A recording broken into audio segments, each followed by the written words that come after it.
오늘 이 시간에 이 자리에 하나님 계심을 믿으시면 아멘 하십시다. 아멘이십니까? 하나님 이 자리에 함께 하십니다. 너희가 내 이름으로 모인 곳에 내가 너희와 함께 하리라. 하나님 분명히 약속의 말씀을 주셨습니다. 그러기에 이곳에 계신 하나님을 만나는 은혜가 있기를 바랍니다. 우리가 한번 따라해 볼까요? 하나님 계시면 되고 하나님 안 계시면 안 됩니다. 아멘이십니까? 그것이 우리 정답입니다. 하나님 계시면 되고요. 하나님 안 계시면 안 됩니다. 우리가 그 무엇을 갖고 있어도 하나님이 빠져버리면 아무 소용이 없고, 우리가 하나도 없어도 하나님만 계시면 우리의 삶의 모든 것은 열려지게 될 줄로 믿습니다. 우리 옆분들에게 한번 분명하게 선포해 줍시다. 당신의 답은 오직 예수님 한 분이십니다. 이렇게 한번 선포해 줍시다.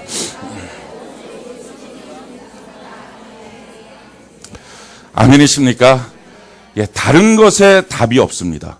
그러기에 다른 것의 답을 찾아가는 행위를, 그것을 불신의 삶이라고 말하고요, 허무한 삶이라고 말합니다. 오직 예수님 한 분께 우리의 답이 있음을 알고 예수님께 나가는 삶이 참된 진리의 삶입니다. 오늘 그러기에 여러분들이 예수님을 만나기 위해서 이 자리에 왔으니 반드시 예수님을 만나는 은혜가 있기를 바랍니다.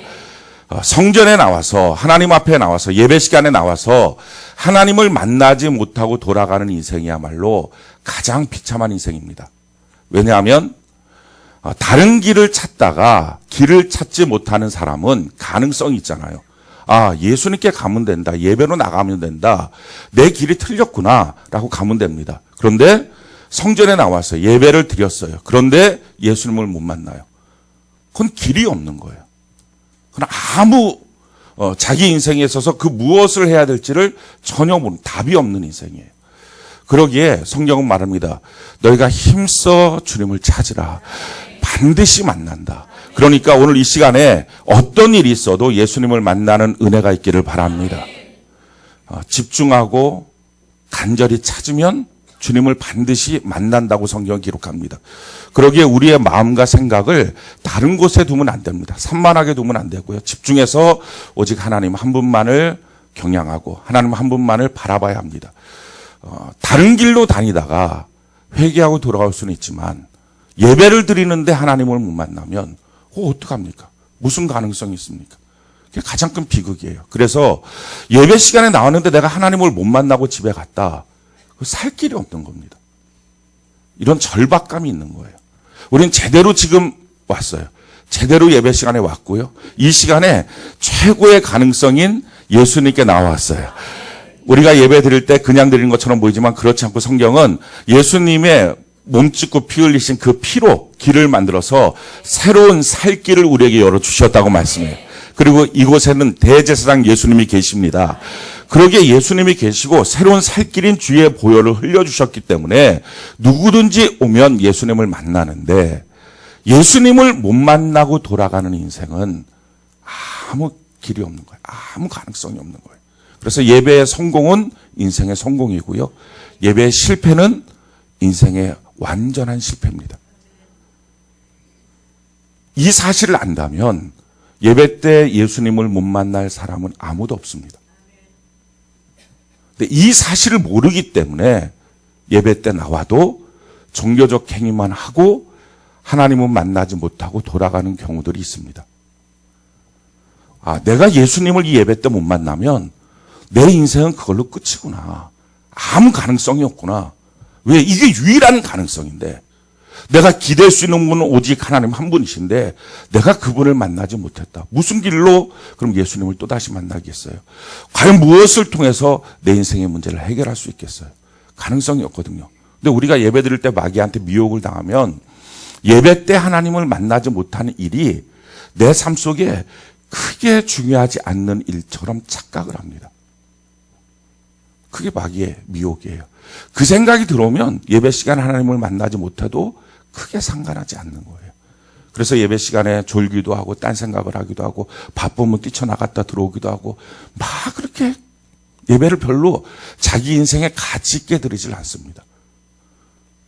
그러고 예배 때 하나님을 만나지 못해요. 그러고 인생을 살게 되는 거예요. 그럼 사는 게 아닌 거예요. 아무 가능성이 없는 거예요. 우리가 한번 논리적으로 생각을 해보자고요. 내 삶 속에 예수님을 지금 만나지 못하고 주님이 내 삶을 도와주지 않는 상태에서 과연 나는 어떤 살 길이 있을까? 이 사실을 우리가 분명히 자각하는 순간부터요, 우리는 예배를 절대로 실패할 수 없는 사람이 돼요. 오늘 예배는 성공해야 돼요. 아멘이십니까?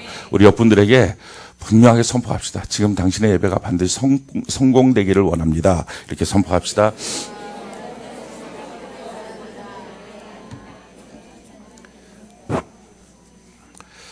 성경은 우리에게 분명히 염려하지 말라 이와 같이 말씀합니다. 그럼에도 불구하고 우리의 삶 속에 염려가 찾아옵니다. 그래서 사람들은 염려 속의 인생을 살아가고 그것을 당연한 듯하게 생각을 합니다. 근데 성경은 분명히 우리에게 염려하지 말라라고 말해요. 그 이유가 두 가지인데 첫 번째 이유는 염려는 무익하기 때문입니다. 마태복음 6장 27절에 보면 너희 중에 누가 염려함으로 그 키를 한 자라도 더할 수 있겠느냐.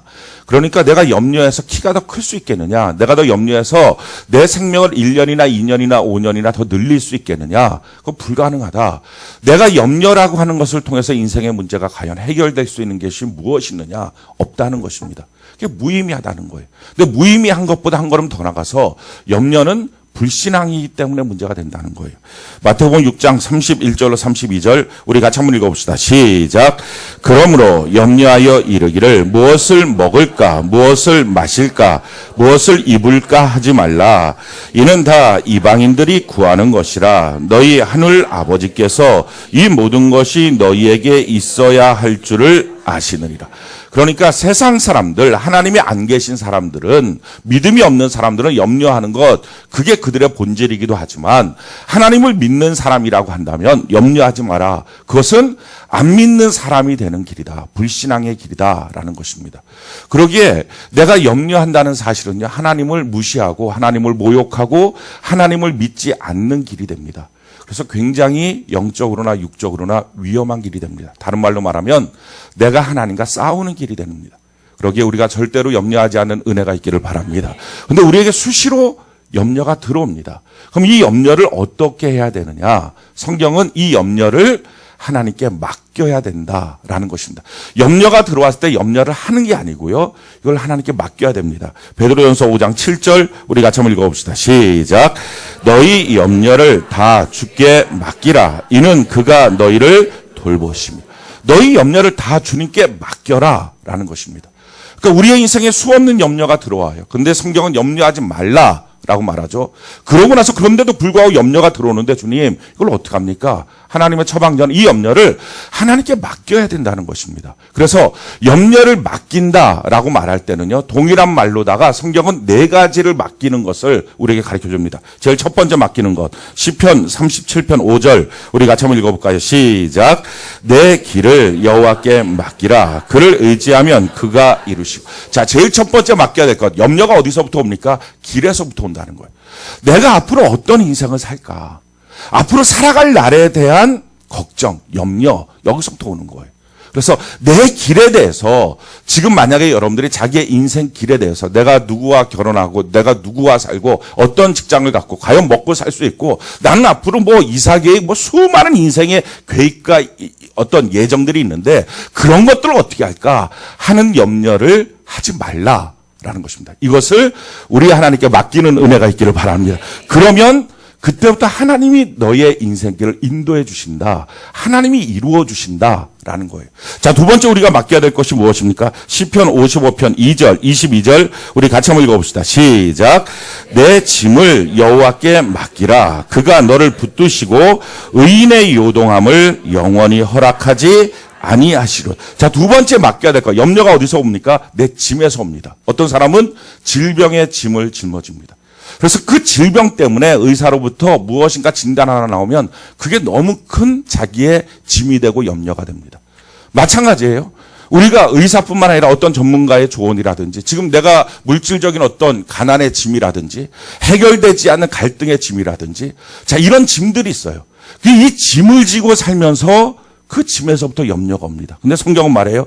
그 짐에서부터 오는 그 염려, 그 짐을 하나님께 맡겨야 된다. 그러면 하나님께서 너를 붙드시고 영원히 요동하지 않게 만들어 주신다. 하나님의 처방제, 약속이에요. 맡기는 것. 자, 세 번째 우리에게 무엇을 맡기라고 말씀하셨느냐? 잠언 16장 3절 같이 한번 읽어봅시다. 시작. 너의 행사를 여호와께 맡기라. 그리하면 내가 경영하는 것이 이루어지리라. 자, 세 번째 맡겨야 될 것은 지금 내가 하고 있는 일, 여기서부터 염려가 오는 거예요. 내가 지금 이 일을 하고 있어요. 어떤 회사를 경영하고 있어요. 또 학생들 같으면은 지금 시험을 보는 어떤 일들이 있는 거죠. 뭐 등등 여러 가지 자기가 지금 하고 있는 일이 있어요. 근데 그 일이 잘 될까 안 될까? 과연 어디서부터 이 문제가 해결될까? 이것 때문에 염려를 해요. 근데 지금 하고 있는 그 행사, 그 일을 하나님께 맡기라. 그럼 뭐라고 말씀하십니까? 내가 경영하는 것이 맡기고 나면 그때부터 이루어진다. 이거예요. 네 번째, 우리가 무엇을 맡겨야 되느냐? 로마서 12장 19절 우리 같이 한번 읽어볼까요? 시작. 내 사랑하는 자들아, 너희가 친히 원수를 갚지 말고 하나님의 진노하심에 맡기라. 기록되었으되 원수 갚는 것이 내게 있으니 내가 갚으리라고 주께서 말씀하신. 자, 무엇에서부터 염려가 옵니까? 원수에서부터. 누군가 나에 대해서 굉장히 안 좋게 한번 팍 나에게 공격을 했어요. 그럼 그 다음부터 그를 또 다시 만난다는 것이 염려예요. 걱정이에요. 그러니까 뭔가 화나게 만들고 신경질 나게 만들고 막 부여를 돋구고 뭔가 일이 잘 안 풀리고 막 그래서 내가 뭔가 원수를 갚고 싶은 마음이 들 때 하나님 말씀합니다. 너가 친히 원수 갚지 마라. 그걸 하나님께 맡기라. 할렐루야. 그럼 하나님이 그때부터 갚아주실 것이다. 그래서 이와 같은 네 가지의 차원에 대해서 성경 전체를 여러분들이 검색해 보면 이 네 가지 차원에서부터 염려가 오는데 이걸 하나님께 맡겨야 된다라는 것입니다. 자, 그러면 이걸 도대체 어떻게 우리가 하나님께 맡겨야 됩니까? 그 맡기는 구체적인 방법이 기도예요. 성경이 우리에게 이렇게 말합니다. 빌립보서 4장 6절 같이 한번 읽어봅시다. 시작. 아무것도 염려하지 말고 다만 모든 일에 기도와 간구로 너희 구할 것을 감사함으로 하나님께 아뢰라. 우리가 이 말씀 잘 들었던 말씀입니다. 근데 하나님의 지금 방법이 뭐예요? 염려를 맡겨야 되는데 맡기는 방법이 기도다라는 것입니다. 근데 실질적으로 많은 사람들의 기도를 들어보면 염려 때문에 기도하고요. 염려하면서 기도해요. 그러니까 이 염려를 맡기는 하나님의 방법이 기도인데 기도로 염려를 맡기는 방법을 사람들이 몰라요. 그래서 그걸 배워야 돼요. 기도를 배워야 된다는 말이 바로 그것입니다. 우리가 기도해요. 특히 어려운 문제, 어떤 갈등의 상황들이 다가오면 내가 질 수 없는 짐이라든지 내가 지금 하고 있는 일에 대한 두려움이 생긴다든지 앞으로 내 인생을 어떻게 살까에 대한 그런 걱정들이 생길 때 이런 걱정들에 대해서 누가 기도를 안 합니까? 하나님께 기도를 해요. 근데 문제는 그 기도할 때 염려를 맡기는 게 기도가 돼야 되는데 그걸 배워야 되는데 염려하면서 기도하는 거예요. 염려를 끌어안고 기도하는 거예요. 아니 심지어는 염려 때문에 기도를 해요. 그래서 기도 끝나도요 그 염려를 쌓아 안고 가요. 그게 잘못된 거라는 거예요. 왜 문제가 되느냐? 염려를 우리가 끌어안고 살면 마귀가 그때부터 그 사람을 먹어버려요. 그래서 무서운 거예요. 그래서 그 사람이 하나님을 떠나요. 그래서 그 사람이 그 일 때문에 죽거나 망하거나 멸망당해요. 염려할 사건 때문에 망하는 게 아니에요. 잘 기억하십시오. 내가 염려가 되는 사건 때문에 망하는 게 아니라 염려로 우리가 하나님께 맡기는 거. 염려는 맡겨야 되는데 이것을 기도로 맡겨야 되는데 기도로 맡기는 방법을 모르고 그냥 기도를 하다 보니까 기도하다가 마귀한테 잡혀먹히고요. 그래서 그렇게 말해요. 나도 기도했는데 안 되더라고. 하나님 안 계신 것 같아요. 그게 잡혀먹히고. 그 염려하는 사건 때문에 끙끙 앓다가 불신앙에 빠지고 죽거나 멸망당하거나 도적질 당하고 깨지고. 그거는 염려하는 사건이 문제가 아니에요. 그 염려를 통해서 끌어안고 있으니까 어떤 시점이 딱 넘어가는 순간에 마귀가 그를 삼켜서 그래요. 그래서 성경이 우리에게 이렇게 말해요. 베드로전서 5장 7절에 보면 너희 염려를 다 주께 맡기라. 이는 그가 너희를 돌보심이라. 우리가 그 말씀 아까 봤죠. 그게 7절이에요. 그러면서 8절, 9절 이렇게 말씀합니다. 베드로전서 5장 8절, 9절 같이 한 목소리 시작. 근신하라 깨어라 너희 대적 마귀가 우는 사자같이 두루다니며 삼킬 자를 찾나니 너희는 믿음을 굳게 하여 그를 대적하라. 이는 세상에는 너희 형제들도 동일한 고난을 당하는 줄을 알미라. 아멘. 뭐라고요? 염려하고 다니면 안 된다. 염려는 반드시 주님께 맡겨야 된다. 만약에 염려를 하고 다니면 우는 사자 같은 마귀가 두루 다니면서 삼킬 자 누굽니까? 염려를 지금 끌어안고 사는 사람, 그를 삼켜버려서 그래서 어떻게 된다고요? 염려하는 일로 망하는 게 아니라 마귀 때문에 망하는 거예요. 마귀가 하는 일은 도적질하고 죽이고 멸망시키는 것입니다. 내게 있는 것들을 도적질해요. 내가 갖고 있는 지금 하나님이 내게 주신 축복의 소유들을 도적질해 가요. 내가 갖고 있는 축복의 하나님이 내게 주신 은혜들을 도적질해 가요. 축복의 믿음들을 도적질해 가요. 축복의 신분들을 도적질해요. 그러고 나서 나를 죽여요. 죽이는 것에 끝나는 게 아니라 하나님께로부터 떨어져서 멸망당해요. 불신앙에 이르러서. 왜? 염려를 맡겨야 되는데 맡기지 못하고 끌어안고 사니까. 근데 이 염려를 맡기는 방법은 기도인데 기도로 염려를 맡기는 법을 모르는 거예요. 기도하면서 염려해요. 기도하면서도 그 염려를 어떻게 해결이 안 되는 거예요. 그 염려를 내가 그냥 끌어안고 사는 거예요. 그래서 예수님 말씀하신 거예요. 너 기도 배워야 된다. 그래서 가르쳐 주신 기도가 뭐예요? 그게 주기도문이에요. 너희는 이렇게 기도하라. 왜? 세상 사람들이 다 기도하는데 모든 기도의 핵심은 뭐예요? 마귀에게 잡혀 먹힐 기도를 해요. 염려를 끌어안고 하는 기도예요. 그래서 우리가 기도를 배워야 돼요. 우리가 저녁 시간마다 금요일 날 기도를 배우는 은혜가 있기를 바랍니다. 그래서 예수님이 우리에게 가르쳐 주신 기도를 배운다는 것이 얼마나 중요하냐. 그것은 내가 그 염려를 주님께 맡기는 방법을 깨닫는 거고요. 또 한 가지는 그렇게 함을 통해서 염려를 주님이 해결해 주시고 뿐만 아니라 마귀는 나에게 절대로 공격하지 못하고 그 염려가 아니라 하나님 주신 은혜와 축복으로 형통한 삶을 살게 되는 것입니다. 이게 키가 기도예요. 기도. 그래서 오늘 우리가 지난주에 이어서 오늘도 우리가 기도를 배워가는 은혜가 있기를 바랍니다. 그러면 예수님이 뭐라고 기도를 하셨느냐? 오늘 우리에게 가르쳐 주신 기도죠. 9절 같이 한번 한 절 읽어볼까요? 마태복음 6장 9절 같이 한 목소리 시작. 그러므로 너희는 이렇게 기도하라. 하늘에 계신 우리 아버지. 자, 거기까지요. 이게 지금 예수님이 가르쳐 주신 기도예요. 우리가 맨날 예배 끝날 때 목사님이 안 계시면 축도가 안 되면은 주기도문하고. 전번에 한번 제가 물어봤어요. 전도사님 우리 두 분이 이제 이번 4월 달에 교회 창립 기념주일에 목사 안수를 받아서 이제 우리 교회 그 교육 담당 부목사님 또 찬양 담당 부목사님 이렇게 되시거든요. 물어봤어요. 전도사에서 목사 되는 가장 큰 변화가 뭐냐? 그랬더니 뭐 이런저런 얘기하다니 변화가 없거든요. 사실 한 가지 가장 중요한 변화가 있어요. 그건 뭐냐면은 귀 뚫린 종이 되는 거예요. 전도사와 목사의 가장 큰 차이는 전도사 때는 도망가도 별말 없어요. 근데 목사 때는 도망가면 이게 안 되는 거예요. 수치에. 귀 뚫린 종. 평생에 그래서 희년이 없어요. 귀 뚫린 종은. 그러니까 평생에 하나님 앞에 언젠가는 내 꿈을 갖고 내 꿈을 펼치라. 이게 없는 거예요. 그냥 평생 잡힌 거예요. 하나님 앞에.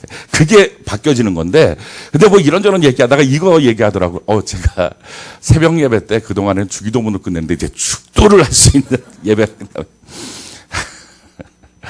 그게 아니에요. 예배 끝날 때 목사님 안 계시면 주기도문을 하라고 이걸 가르쳐 준 게 아니라 이게 우리에게 염려를 맡기는 기도의 방법을 가르쳐 주신 거예요. 그래서 주기도문도 그 원리를 모르고 기도하면 기도가 빠지는 거죠. 그럼 뭐가 됩니까? 주문이 돼요. 주기도문. 기도가 쭉 빠지면 주문이 되는 거예요. 그래서 그걸 외우는 거예요. 하늘에 계신 우리 아버지 이름이 그렇게. 그냥 모르면서 그냥 외워요. 그게 주문이에요, 주문. 그거나 나무가지 그거 똑같은 거예요, 다. 거기가 거기예요. 그러니까 주문하지 말고 기도하는 은혜가 있기를 바랍니다. 근데 기도를 뭐라고 가르쳐 줬어요? 하늘에 계신 우리 아버지요. 이렇게 가르쳐 주셨어요. 한번 퀴즈를 내보겠습니다. 능력 있는 기도가 뭘까? 뭐가 능력 있는 기도일까? 여러분들 한번 생각을 해보세요. 능력 있는 기도, 부르짖는 기도가 능력 있는 기도. 간절하게 부르짖는 거. 간청하는 기도가 능력 있는 기도다. 또 그 금식하면서 기도하는 것, 능력 있는 기도. 새벽에 기도하는 것, 철야 기도하는 것, 산에 올라가서 기도하는 것, 합심해서 기도하는 것. 또 뭐가 빠졌어요? 우리가 기도하는 것 중에. 다 끼운 거예요? 뭐 하나 또 빠진 것 같은데. 예? 방언으로 기도하는 것. 뭐 같아요? 능력 있는 기도.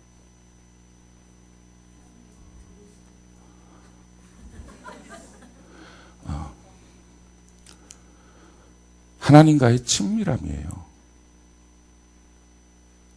우리가 정확하게 알아야 돼요. 기도는 하나님과 내가 있는 관계 속에서 어떤 수단과 방법을 동원해서 내가 원하는 무엇인가를 하나님으로부터 억지로 끌어오는 수단이 기도가 아니에요. 하나님과 나랑 얼마나 친밀하냐. 그래서 내가 얼마나 쉽게 하나님께 말하고 하나님 내게 얼마나 쉽게 들어줄 수 있느냐. 친밀함이 능력의 기도예요. 그래서 기도의 핵심은요. 지금 그 사람이 하나님과 친밀하냐의 문제예요. 하나님과 친하냐. 하나님과 안 친하냐. 그래서 기도는 어떤 수단, 방법의 문제가 아니라 자기 존재와 하나님의 존재의 인격적인 관계예요. 그런 점에서 묻겠습니다. 지금 여러분들은 하나님과 친하십니까? 내 기도를 들어줄 만큼 나와 하나님과의 관계는 돈독하십니까?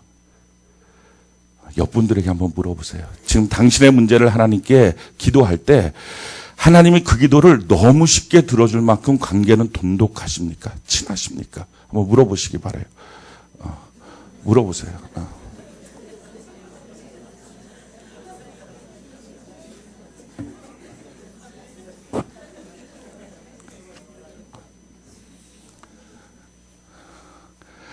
이렇게 다 멋쩍은 웃음이시죠? 오늘 갑자기 기도할 힘을 다 상실한 것 같은. 이게 큰일 났구나. 이게 뭐 부르짖는다고 지금 해결될 수 있는 차원이 아니구나. 내가 그냥 굶어버려 이걸로 해결될 수 있는 게 아니구나. 그래요. 기도는 어떤 수단이 아니에요. 생각해 보세요. 나랑 안 친한 사람이 내 앞에서 나한테 무엇인가를 달라고 굽는데요. 그럼 어떤 느낌이 들까요? 뭐 저렇게 거머리 같은 인간이 있지? 무지하게 부담될 거예요. 무지하게. 그리고서 최종적인 방법은 뭡니까? 내가 해결할 수 없으면 112. 저 좀 치워주세요. 이러지 않겠어요?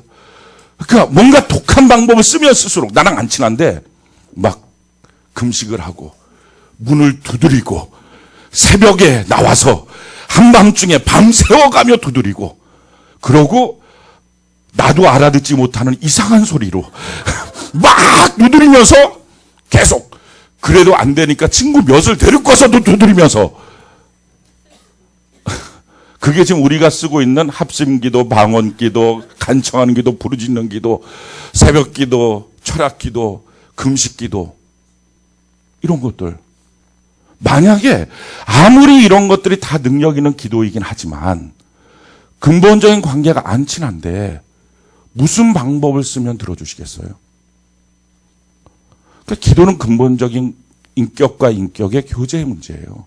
내가 그분과 친밀한가? 그래서 친밀한 관계 속에서 이루어지는 대화가 기도입니다. 친밀하지 않은데 내가 무엇인가를 얻어내고 싶어서 그래서 무엇인가를 그에게 어떤 방법을 시도하면 얻어낼까?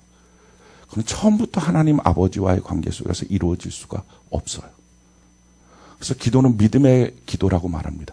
하나님과 나와의 관계가 믿음이거든요. 근데 이 믿음의 관계, 믿음의 기도가 되고 있느냐의 이 문제예요. 그래서 기도는 내가 급하다고 해결되는 게 아니고요. 내가 바쁘다고 해결되는 게 아니고요. 내가 지금 이 문제가 너무 크다고 해결되는 것도 아니에요. 또 어떤 경우에는요. 이 정도쯤이야 하는 내용도 안 되는 거예요. 뭐가 안 돼 있으면 관계가 이루어지지 않으면, 친밀하지 않으면. 그래서 우리가 지금 이제 생각이 많아지는 거예요. 이 친밀함을 어떻게 이룰까? 자, 그럼 또 한 가지 물어볼게요. 저랑 제일 친밀한 사람이 누구겠어요? 저랑 제일 친밀한 사람. 예. 문득 바로 저예요. 이렇게 말하면 제가 좀 당황하는 수가 있어요. 저랑 제일 친밀한 사람이 제 부인하고 제 딸이겠죠. 그걸 고민하시면 안 돼요. 목사님이랑 누가 친밀할까? 이걸 자꾸 고민하시면 안 돼요. 그냥 답이 나와야 돼요. 그쵸? 그럼 예수님이랑 가장 친밀한 존재가 누굴까요? 물론 하나님이겠죠. 삼일체 하나님이시니까. 지금 이렇게 좀 전에 예를 들어, 나하고 제일 친밀한 사람이 저희 집사람하고 저희 딸이다. 예를 들어줬는데, 그럼 예수님이랑 제일 친밀한 존재가 누구냐고요? 예? 예수님 신부, 그리고 하나님의 자녀, 아들, 딸이겠죠. 그럼 예수님의 신부가 뭐예요? 교회예요. 그러니 교회의 공동체의 기도가 능력 있는 거예요. 왜 나의 기도 제목을 셀에 내야 되느냐? 왜 셀에 내면 나보다 기도 안 할 것 같은 사람들이 그냥 거기다 기도하겠습니다. 아멘 붙였는데 이게 신뢰성이 없는데 이거 가능할까? 아니요. 교회가 뭐예요? 예수님의 신부예요. 그래서 가장 주님이 봤을 때 친밀한 거예요. 교회 공동체 안에 있다는 것. 그러기에 마지막 때에 내 교회가 없는 사람은 비극이에요. 내 교회를 사랑할 줄 모르는 사람, 내 교회와의 관계가 끊어진 사람은 비극이에요. 그가 누구이든지. 그래서 마지막 때 요한계시록 22장을 보면 신부와 성령이 너를 부르신다 하는 거예요. 신부가 뭐예요?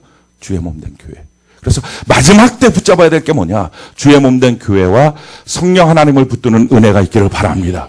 이 성령 하나님을 붙들어야 된다라고 말할 때 왜 붙들어야 되냐? 이유는요.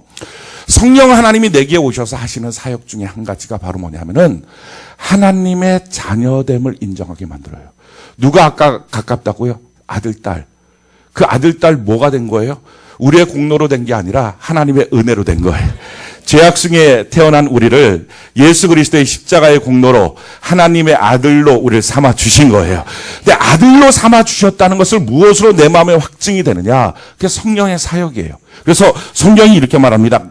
갈라디아서 4장 6절에 보면 너희가 아들이므로 하나님이 그 아들의 영을 우리 마음 가운데 보내사 아빠 아버지라 부르게 하셨느니라.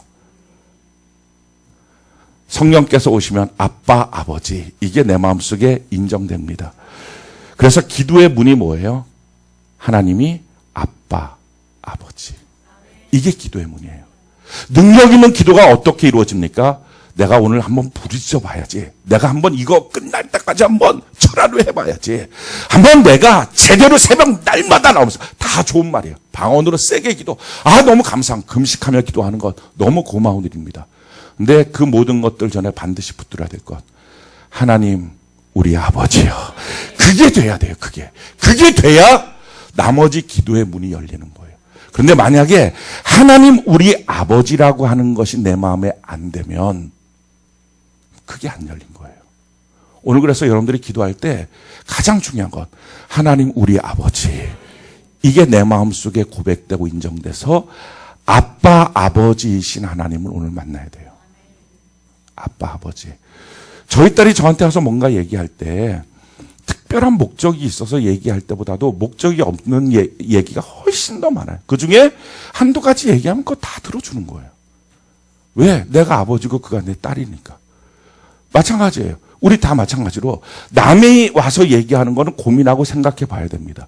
근데 내 딸이 얘기하는 거는 뭘 고민을 해봐요. 내가 할 수 있으면 다 해주지. 그런데 우리 하나님은 전능하세요. 저는 무능력하지만 하나님은 전능하세요. 뭘 고민하시겠어요? 아들과 딸이 원하는 것을 넉넉하게 공급하여 주시게 될 줄로 믿습니다.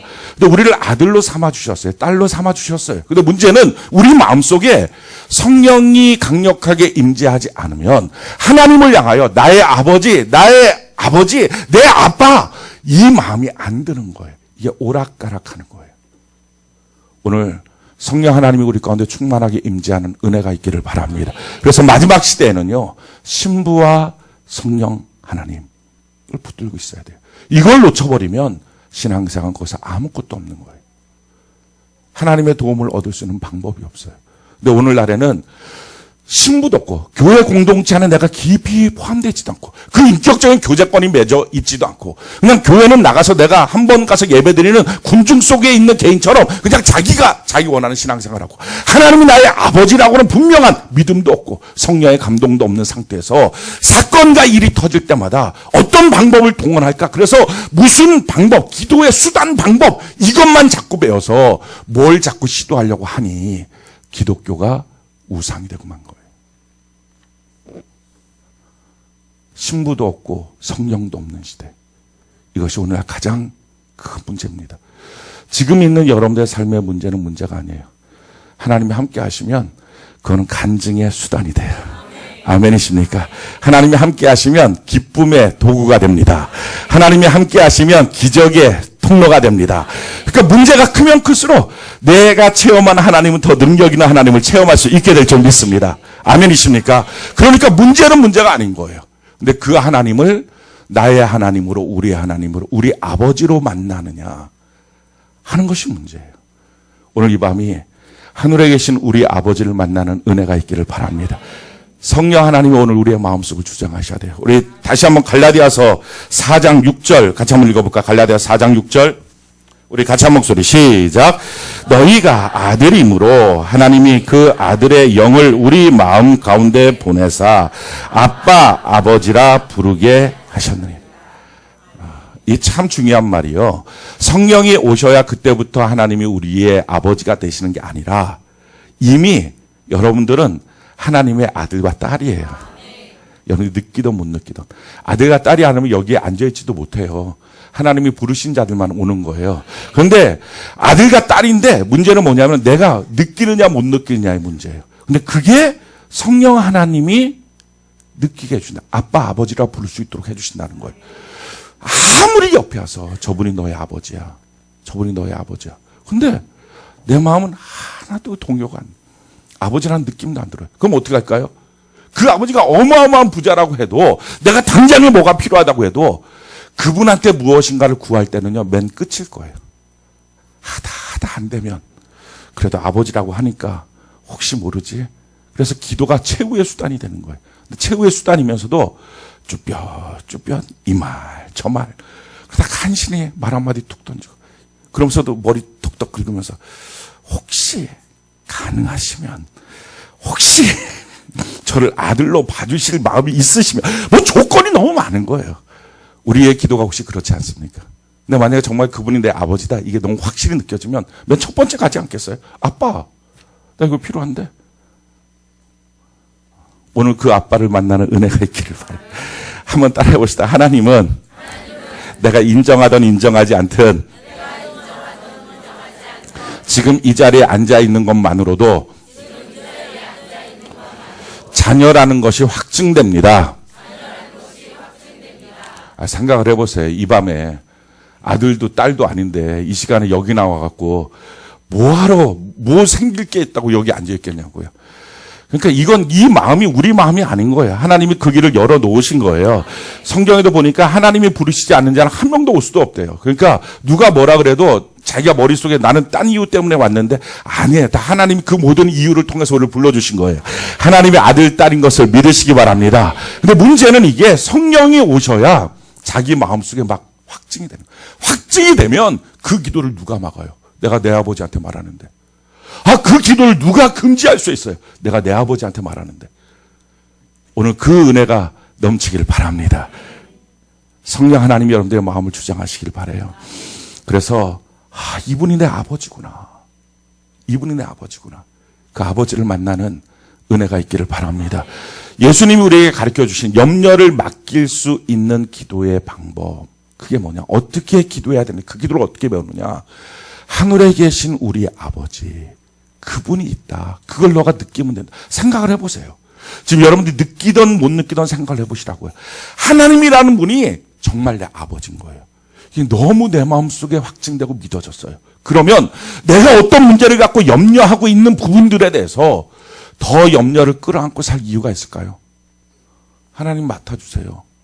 이게 너무 쉬운 작업이에요.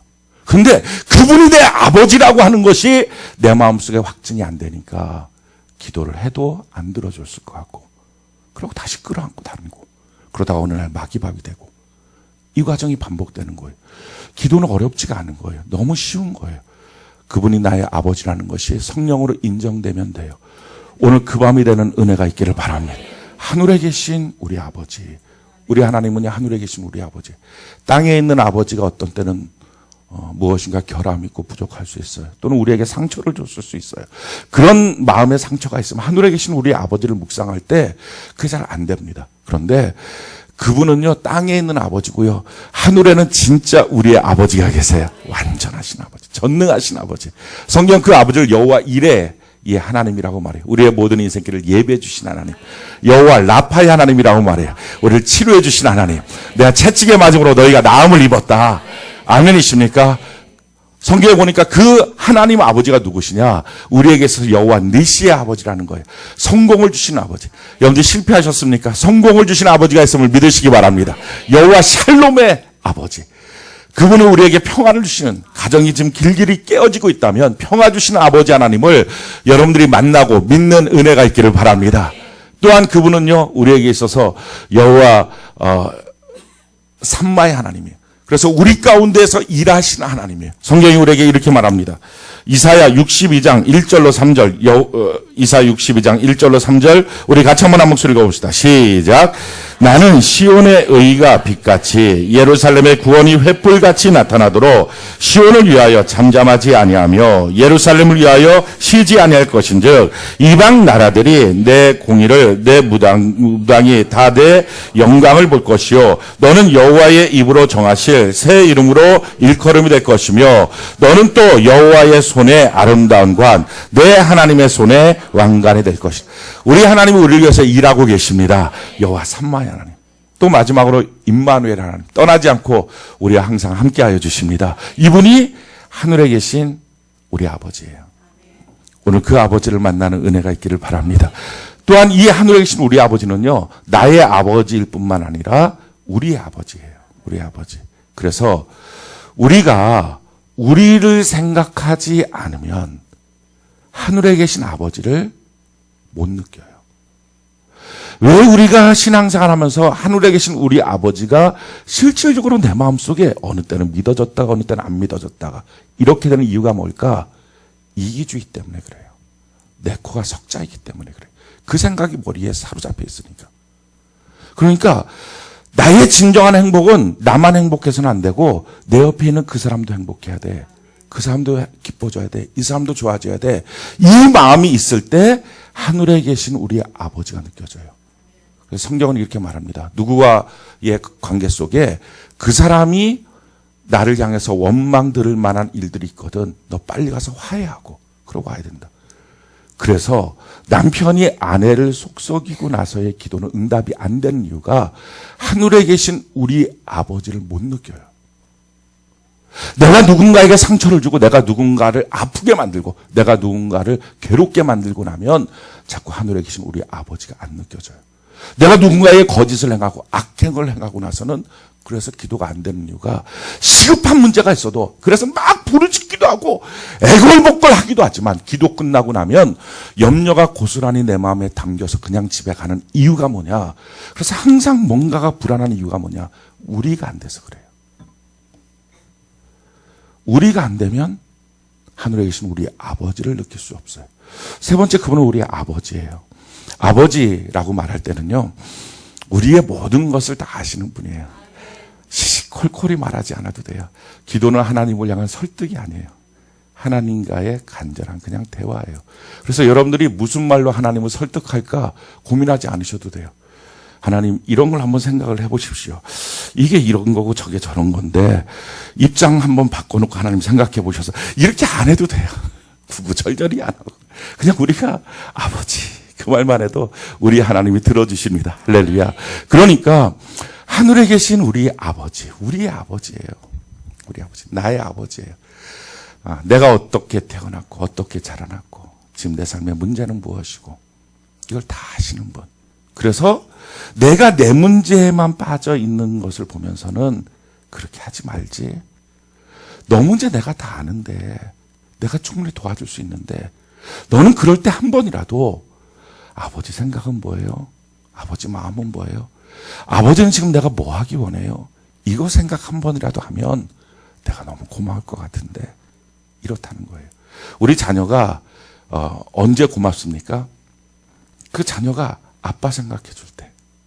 그 자녀가 엄마 생각해 줄 때, 자기 딴에는 어설픈 생각이라도 아빠 생각, 엄마 생각해 주면 그게 너무 고마운 거예요. 근데 이 자녀가요, 맨날 자기 생각만 해요. 부모가 쇠 빠지게 고생하는 거 아무것도 모르고 맨날 뭐 안 사준다고 맨날 이렇게 그냥 땡깡만 피고 돌아다니는 거예요. 얼마나 속상하겠어요. 그 아버지가 아버지 생각을 해주는 것, 자녀가. 그래서 성경이 우리에게 이렇게 말합니다. 누가복음 12장 29절로 32절 우리 같이 한번 읽어봅시다. 시작. 너희는 무엇을 먹을까 무엇을 마실까 하여 구하지 말며 근심하지도 말라. 이 모든 것은 세상 백성들이 구하는 것이라. 너희 아버지께서는 이런 것이 너희에게 있어야 할 것을 아시느니라. 다만 너희는 그의 나라를 구하라.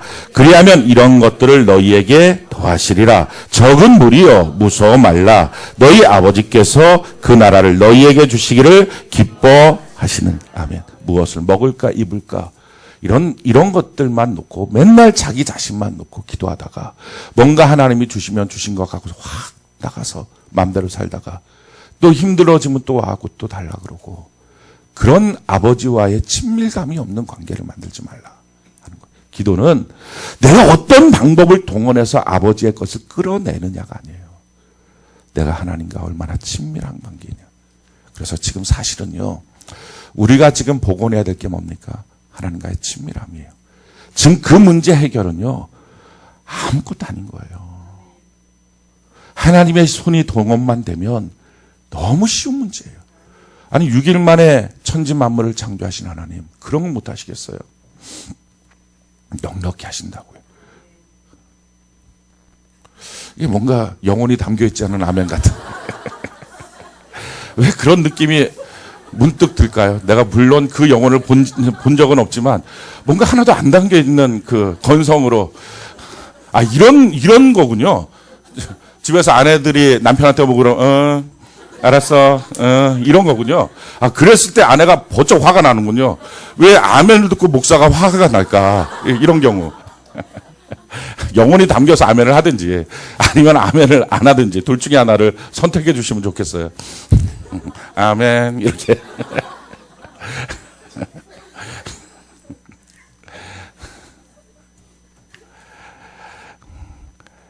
우리가 지금 문제가 있는 이유가 뭘까요? 아버지 만나보라는 거예요. 아버지. 그게 하나님이 우리에게 주신 신호예요. 아버지 한번 만나봐라. 그러면 평생에 그것이 너의 인생에 가장 좋은 길이다. 그래서 그게 신호등이라고요. 인생에 빨간불이 들어오면 더 가지 말고 멈춰 서라. 그리고 내가 지금 뭘 놓고서 달려왔는지를 점검해봐라. 아버지와의 관계가 어떠냐. 하나님 아버지가 너에게 복을 주시고 은혜를 주시는데 그 아버지와의 지금 친밀함이 어떠냐. 그 신호라고요. 근데 우리는 문제가 터지면 문제를 해결하려고 하니 하나님과 점점 더 멀어지지 않습니까? 우리 아버지 다 우리를 아십니다. 그 아시는 아버지가 분명히 말씀하시는 거예요. 너 지금 먹을 것 때문에 고민하니? 너 그 기도하지 마. 너 지금 입을 것 때문에 고민하니? 그 기도하지 마. 어디서 살까? 이것 때문에 고민하니? 그 기도도 하지 마. 너 지금 이 문제 때문에 고민하니? 저 문제 때문에 고민하니? 그런 거 기도도 하지 마. 그거 아버지 없는 사람들이나 염려 때문에 하는 기도예요. 문제는 지금 그게 아니라 하늘 아버지가 계시. 할렐루야. 그 아버지를 만나서 아버지 앞에 나가야 된다. 그래서 하나님의 나라, 하나님의 통치, 내가 하나님과의 관계가 바로 맺어지길 원합니다. 하나님이 내 마음도 다스리고 내 삶도 다스리고 내 가정 가운데도 임재하셔서 하나님의 통치가 나타나길 원합니다. 내 성품 가운데서도 하나님의 통치가 나타나길 원합니다. 하고 하나님께 나가면 하나님이 너에게 필요한 모든 것을 더하여 주실 것이다. 그 아버지가 못 해주겠느냐. 그 말씀이에요. 지금 여러분들이 갖고 있는 기도의 제목들이 있다면 지금 하나님이 하시는 말씀이 이겁니다. 그거 기도하지 마. 지금 그 말이야. 그거 기도하지 말고 지금 하나님과의 관계, 그 친밀함. 그래서 내가 만약에 하나님을 떠났으면 그 하나님 앞에 회개하고 돌이키는 것. 아무나 하나님을 향해서 아버지라고 못 불러요. 탕자가 아버지로부터 떠났어요. 아버지의 재산을 받아갖고 그 우리의 모습 같아요. 하나님께 뭔가를 얻고 나면 그 얻은 것 때문에 하나님을 떠나요. 하나님께 돈을 얻으면 돈 얻은 것 때문에 떠나고요. 하나님이 우리에게 기업을 차려주시면 그 사업장 때문에 예배드릴 수 없다고 떠나가고요. 하나님이 우리에게 결혼의 짝을 맺어주시면 그것 때문에 가정 짓기에도 하나님을 떠나버리고, 자녀 주시면 자녀 때문에 하나님 떠나버리고요. 뭘 주면 하나님이 주는 게 막 안타까운 거예요. 그 탕자한테 아버지의 유산을 줬어요.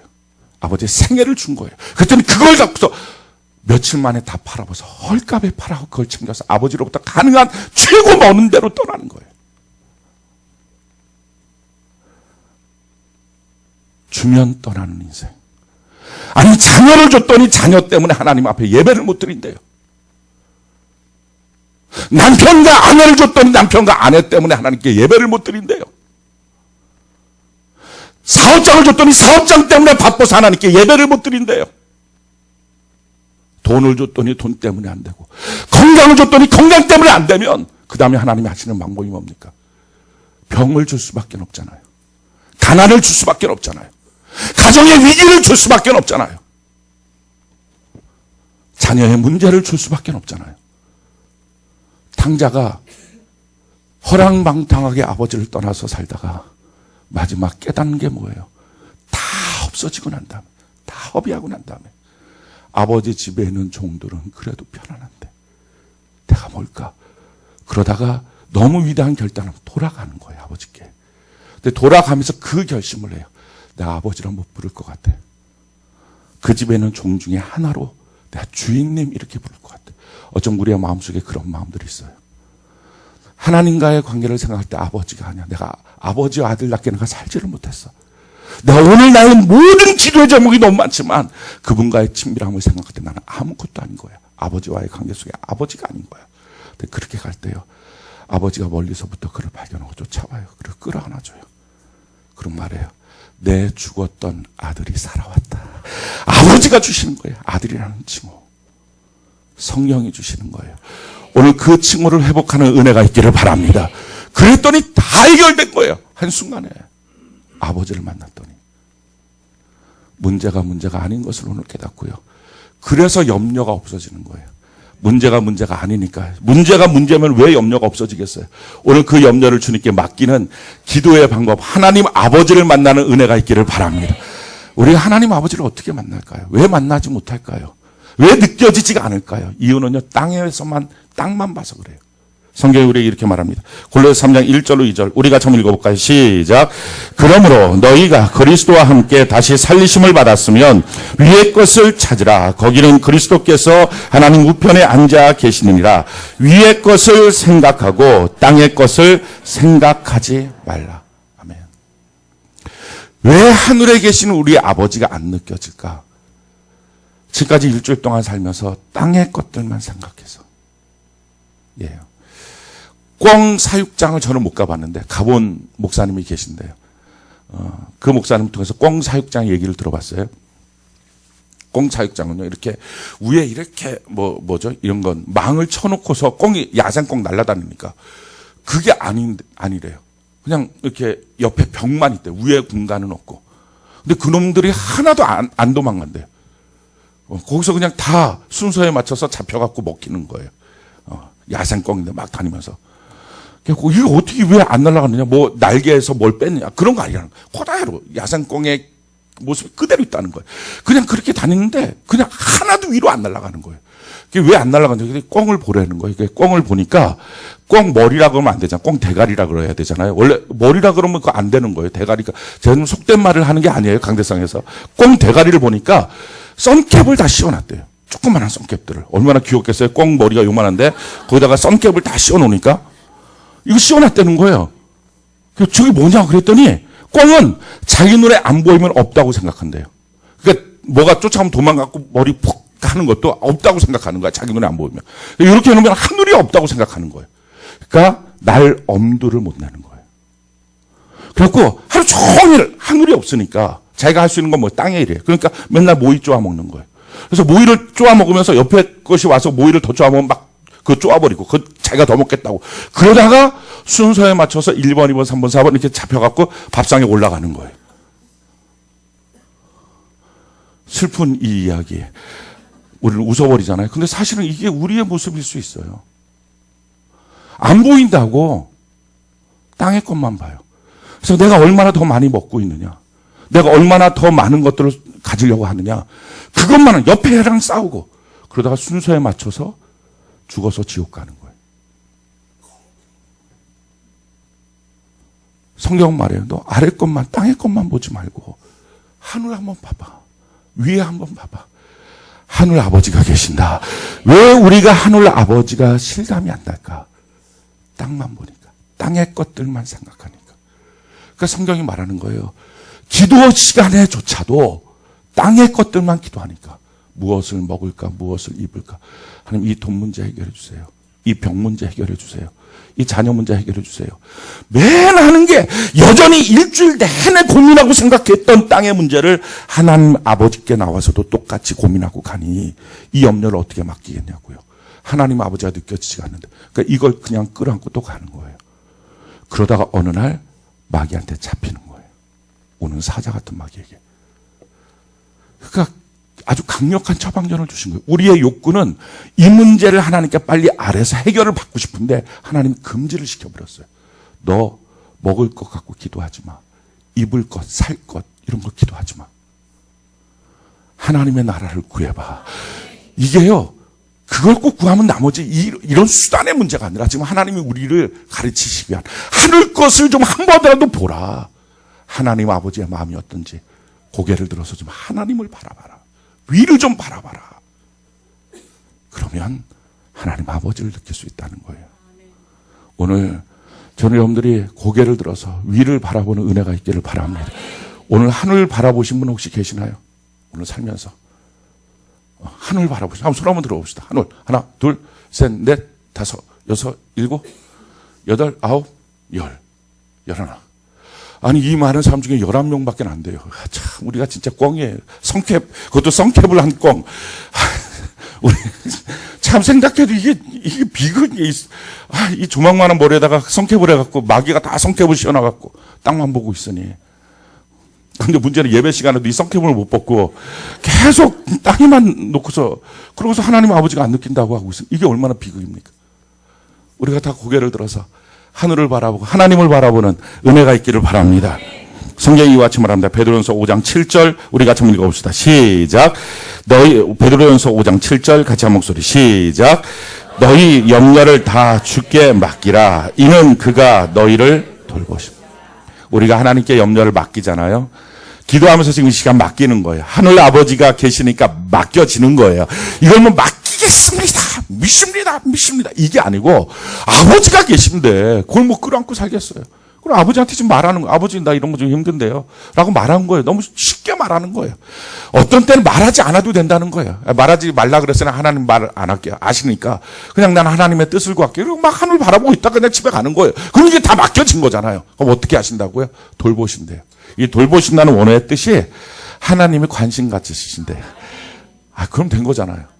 아니, 하나님이 그 문제를 보고서 관심을 이제부터 내가 갖겠다. 내가 무슨 방법을 동원해서라도 이거를 내가 다 해결하리라. 하나님이 결심을 하시는 게 중요하지. 그것만 결심하시면 뭐가 문제가 되겠어요? 오늘 이 밤이 하나님이 결심하시는 밤이 되는 은혜가 있기를 바랍니다. 그러려면 어떻게 해야 된다고요?